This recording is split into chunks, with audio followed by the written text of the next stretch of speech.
Zoe-Jane, welcome to Speaker Spotlight. Hi, thank you for having me. It's fantastic to have you here, and you do so much within the world of neurodiversity, especially within teaching. Can you tell me a little bit about your career background?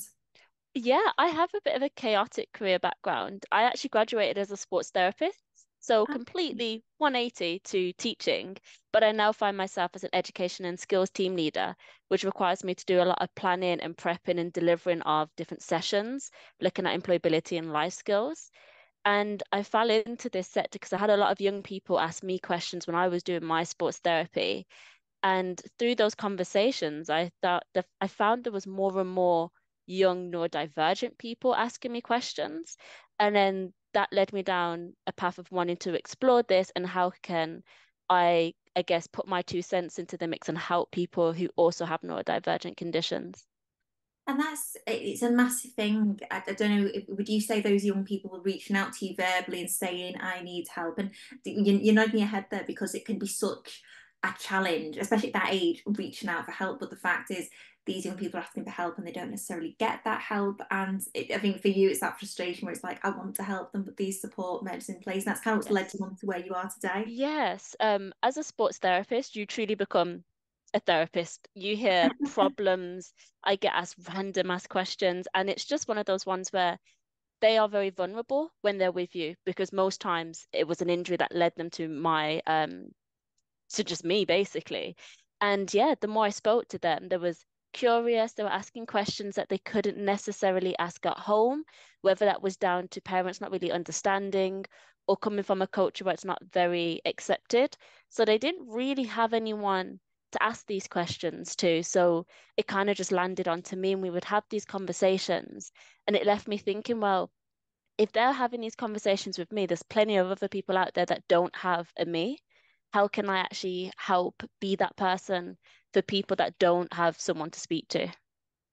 And it takes real courage as well, putting yourself out there, Yes. not only on social media, but just in the public and in day-to-day life, saying, you know what, I'm here to help. And it does, and even sharing that your own vulnerabilities, your own struggles with neurodiversity, it really does take a lot. It does. I think I haven't realized how much trauma I've had until I've got older.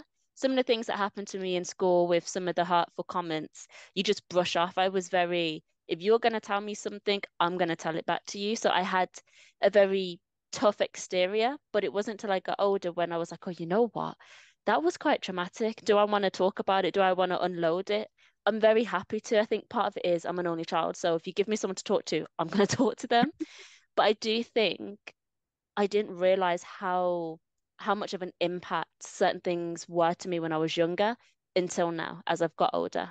And what you've hit the nail on the head though, especially as adults and being there to have a hold hand up to it. It's almost when you've left, like years down the line, when you've left that traumatic, because almost it's strange on trauma because when you're in that moment, it's like you become suppressed to it. Like, as you say, you say something bad, you get through it. It's only when you leave that environment or leave that situation, especially when it comes to it's about you. It's about when Hmm. somebody insults you like a neurodiverse person. It's about you. It's about your characteristic. It's like, oh my gosh, it really does hit you afterwards. So you really did summarize it well there. Yeah, you take, like you said, it happened for me later down the line, and I would sit there and I was like, A, why didn't I say this? But B, oh my gosh, like that's really harsh to say. And it wasn't until then when I was like, actually, you know what, that's really not fair. And I guess I didn't know how to unload that when I was younger. So that's why I try to speak so open and honestly about it because I don't want someone to be in the same position where they're like, oh, I'm not happy with that, but I won't tell anyone because I don't know how to. So just showing that you can be really open and honest with your emotions, even as an adult from what you experienced as a child, because let's be real, most times, like he says, that's when we finally get a better understanding of what those emotions were and we then process it. So I just try to let people know it's okay to feel those ways. Like your emotions are very valid.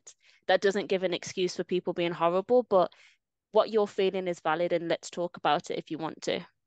Absolutely. And we've talked on a few different speaker spotlights. It's the mental health implications that not only come with being neurodivergent, but whether you've been bullied, been through trauma, those comments, those words hurt people, and Hmm. it adds to the trauma, and you just don't know what anyone's going through, and that's why we've got to be so careful about what we say, and like you said there, talk to people about it, talk to someone you Hmm. trust about it, whether that's a physiotherapist, a teacher, someone you trust, talk to them and say, actually this comment was said, it hurt me, this is how I feel, and it really does help sorting it then and there.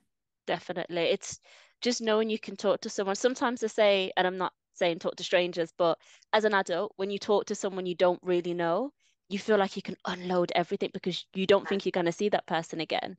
But find that trusted person and just say, listen, this happened. I want to talk about it. Like I talk about things that happened to me way in the past to people sometimes, and it's like, oh, you know what? It's good to get off my chest. It's obviously there for a reason.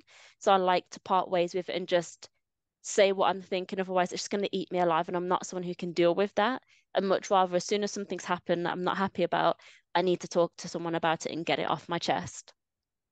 I think that's a really good way of putting it. And you're of course involved with the dyslexia show in 2024. It's soon coming around. It's crazy how Yes. quickly it's coming around.